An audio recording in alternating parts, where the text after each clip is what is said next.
Good morning. Welcome to the MLM Lunchtime Leadership Show. So before we get started, we got to invite a few people on here. Yep. Oh boy, I'm getting all kinds of messages this morning. That's good. We got a lot of calls set up today.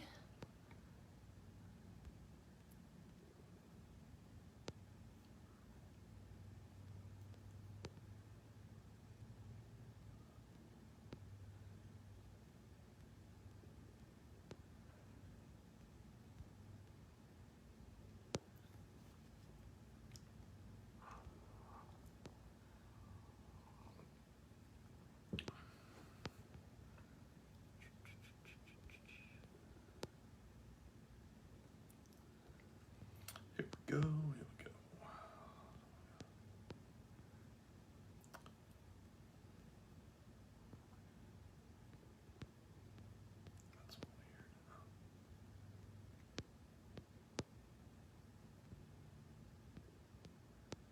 That's weird.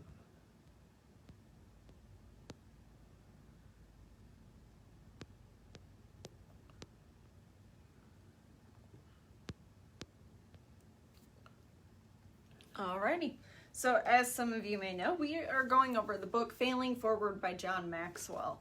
And today we are on chapter 5, which is Find the Exit Off of the Failure Freeway. And if you always do what you've always done, then you will always get what you've always gotten. So it all starts with a mess up. And what starts people down the failure freeway is a common mistake, failure, or a mess up. But people who stay on this freeway don't think that it's their fault. And they see every obstacle or error as somebody else's fault. So as a result, they tend to respond in one of these ways. They blow up. Have you ever met somebody where it's a small issue or there's a little bit of a problem and they just explode and either take it out on themselves or somebody else? That's one of the things that these people do, and it's going to keep them there. They try to cover it up. So don't waste energy trying to cover up failure. Learn from the failures and go on to the next challenge. It's okay to fail, but if you're not failing, you're not growing. So it's okay to do that. And you just want to take, and this is part of taking responsibility. People who cover things up are trying to not take responsibility for their actions. They speed up. So sometimes people, even though they're making a lot of mistakes, they try to speed it up thinking that they can outrun the mistakes. The problem is that you actually need to stop and take a look at what you're doing and make sure that you're doing things correctly, because you can't outrun it. You could be a fast runner, but you're still not going to outrun it. And this is where a lot of times in network marketing, attrition comes in. You could get a lot of people in, but if you don't know how to get them started, or if you have a problem connecting with these people where there's a problem with your character, you're not going to keep people in. So I've seen this a couple of times with some people. I'm like, wow, that person's a really good recruiter. But a lot of people fall out, and I'm like, well, why is that? But the person's not taking the time to stop and look at what they're doing to be able to recognize, oh, this is a problem. Or they see a problem, but they're like, I'm going to keep going anyway. Or my favorite phrase, it's too much work to go back to all those people, which you're trying to build a business with people. So why wouldn't you go back and help those people? To me, it doesn't make sense, but sometimes those people need to run a little longer until they get tired, and they're either going to see it or they don't, which is unfortunate. They back up. So have you ever been talking to somebody who made a thoughtless remark during a conversation, and as soon as he said it, and you tell he knew that he made that mistake, and yet when you call them out on it, they refuse to admit it. So no matter what you said, they keep backtracking and trying to justify what they said. They give up. So if you're on the failure freeway long enough, you eventually slow down and give up. But 90% of all those who fail are not actually defeated. They just simply quit. So eventually people do get tired, and really the only way to get off of this freeway, if you're doing one of these things, is to stop and reflect, take responsibility that you did do something wrong, and then you need to work on, okay, what is it that I need to change? I need to change my game plan and how exactly I'm doing things. So that's basically what I got out of this chapter. Jeff, what are your comments? So, especially when dealing with direct sales network marketing, if you're dealing with people who are involved, emotions run high in the beginning. So you have to go through this wave of emotions, to start out with everything's great. Everything's great. Oh my gosh, it's the greatest thing ever. And then you go talk to somebody and it doesn't necessarily pan out the way you thought it would. And now everything's horrible. This is awful. This business is stupid. The plan's stupid. The products are stupid. The company's stupid. The people I work with are stupid. Like, everything's stupid. Then you'll end up listening to something else and kind of bringing you back to, a moderate, emotion. And you have to rebuild that excitement all over again. And this is just something I've talked to several people about. It's almost like, because you see something totally different in the beginning, your rationale about how it works is really off. Because you've never experienced building a business, because you've never experienced what it takes to go through a bunch of people, because you've never experienced what it takes to talk to people, you have this thought of how it's going to work. And when it doesn't work out like that, all of a sudden you're like, okay, I need to quit this. This is stupid. This is too hard. Or it doesn't, worse, it doesn't work for me. And I think, John kind of talks about this throughout the book, that it's a reflection of the inside of you. So many people have a low self-esteem. So many people have a low self-esteem. So I think a lot of rejection and fallout have to do with that. You talked about getting people in. The biggest problem inside of direct sales and network marketing, period, any organization, is failure to recruit the right people. Who are the right people? The right people are people who actually have dreams and goals that they want to accomplish. The right people are the people who want to succeed. They want to do better. They want to, in some cases, make more money. They want to have more time. They want to have more freedom. They want to put money away. They want to travel. They want to do something that's good. They want to change the world, or at least change their surroundings in some cases. So it's that internal desire that makes a person good at this, not necessarily what they've accomplished up until now. A lot of people don't get to accomplish anything great until they find an organization, or they find a cause, or they find a company, or they find a group of people that they actually want to be great with. It's inspiring to be around other inspired people. Most people are not inspired, though. So getting around a group of people like that. We talked a lot about Maslow's Law. So when you talk about failure mentality, Maslow's Law basically is the basic human needs of a person, every person on the planet. It doesn't matter where they live, what background they are. Everybody has this basic setup. The first one is basics: food, water, shelter. Here's what I found. If you're trying to recruit people who do not have food, water, shelter, meaning they don't have an income, that's the basics. Another basic is just basic income. If they don't have basic income, or they have food, water, shelter, but they're dependent on somebody else for that food, water, shelter, meaning they don't have a job, they don't have a career, somebody else is giving them money, that person won't succeed. In 99.99999% of time, that person will not succeed. Why? Because there is no motivation to be responsible. It's being handed, it's being given, and when it's handed and given, it creates a failure mentality. You're like, I really don't deserve what's being given to me, but I'm just going to kind of hang on forever because I don't have to do anything. I can just sit there. And there are programs out there that are supposed to temporarily help, not permanently disable. And if you look at a lot of the programs that are out, a lot of them permanently disable. They're giving more money to people to stay home than to work. Therefore, it's like people are like, why would I go back to work? I kind of agree. It's like if you're making $900 sitting at home and you only make $300 or $400 going to work, why in the world would you want to go to work? But that creates a dependent upon a system where you can't get ahead. You can't get ahead. You know, how do you get ahead at $800? You can't, you know, because after you pay rent and have car and have all the stuff, there's nothing really left over. People are like, why don't they save money? Because there's not enough there. Now, if you went back, you know, 1980 previous, and you removed all of the monthly subscription stuff that's out there today, you know, you removed cable, you removed internet, you removed all the subscription-based TV things, you removed cell phones, there would be that additional $300, $400, $500 that, you know, isn't there now because you're paying for all this different stuff. I mean, if you removed those things, this technology world we thought would free us up, the technology world has actually crippled more people financially than it has given more people because they don't actually know how to use it. The whole idea is if you add something like that, what else are you adding to your income based on it? Meaning, if you have a cell phone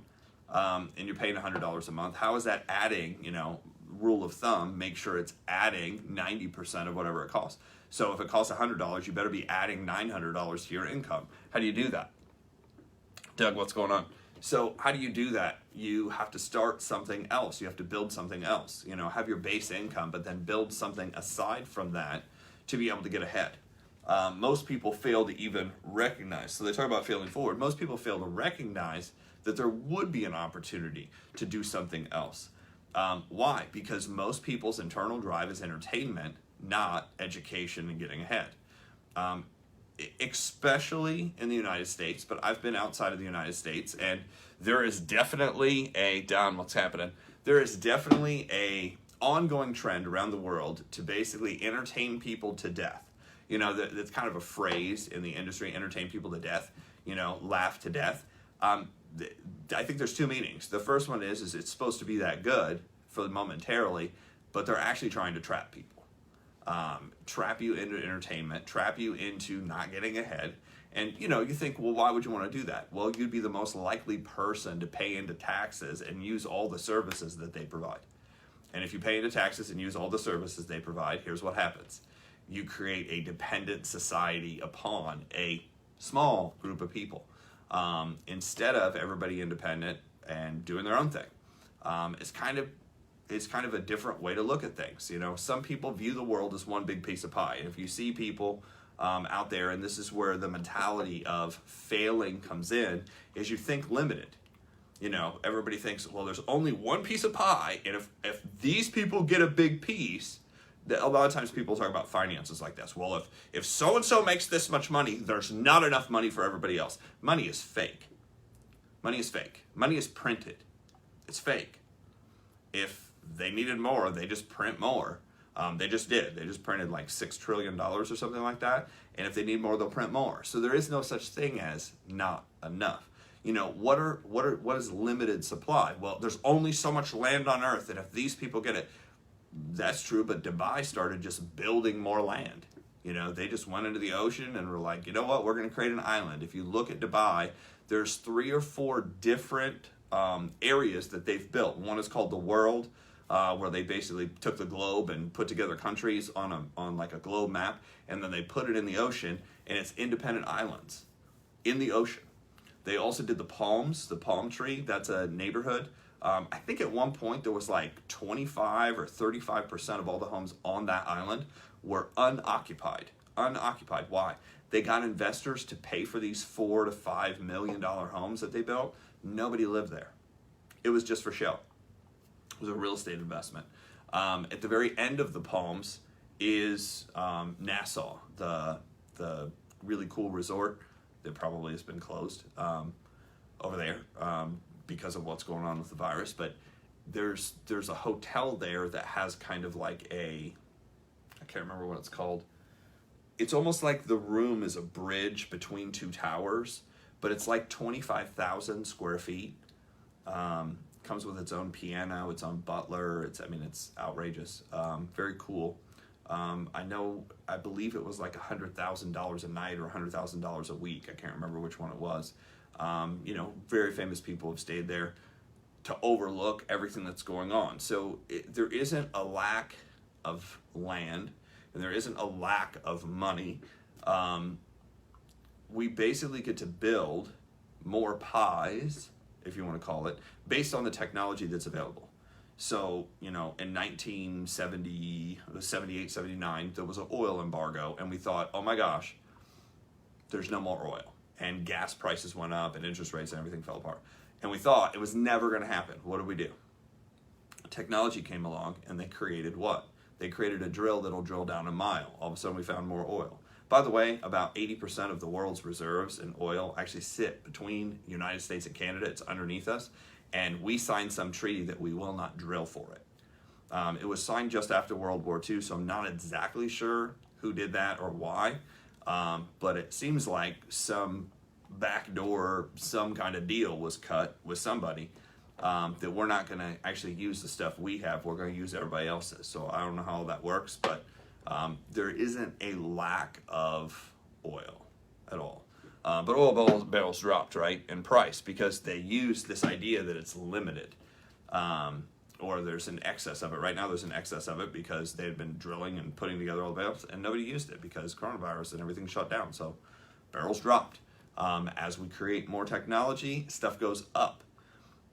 Go back, early 1900, there was actually an article published in New York that said, at the current rate of immigration to the state of California, to the state of New York, specifically New York City, they said at the current rate of growth and the current rate of people moving in and the current rate of horses coming in, that New York City would be buried in 10 feet of manure in the next few decades if they didn't solve the immigration problem of so many people moving to New York City.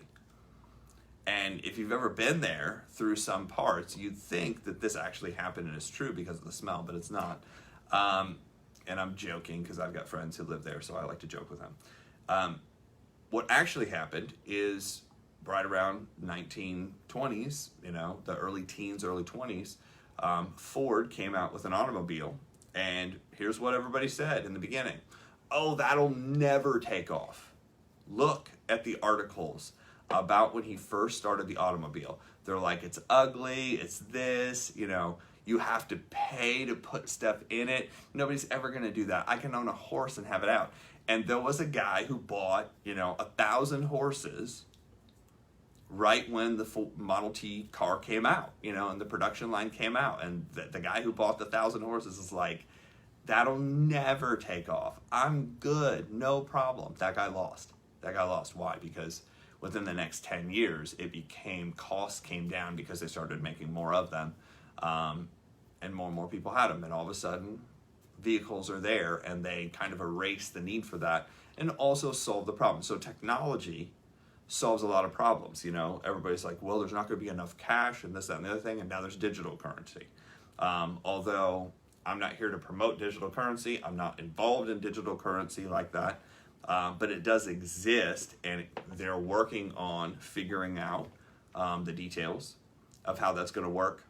And then digital currency, which will be interesting because then everything will be tracked, and they say it's in limited supply, but if it's digital and all you have to do is add to it, you can kind of add to it whenever you wanted to, or create a new one, you know, tomorrow, if you're a good programmer. So my point is, failure is a mentality that is based around limited supply. It's based around not enough. It's based around low self-esteem. That's where failure is based around. And to be able to get past that, you have to see that there is abundance both in the world and in yourself. If you don't see abundance in yourself, if you don't see a positive self-image of yourself, if you don't see yourself as somebody worthy, it is dang near impossible to see anything else as worthy, anything else as positive in life. You have to fix you first. It's not the world that's the problem, it's you.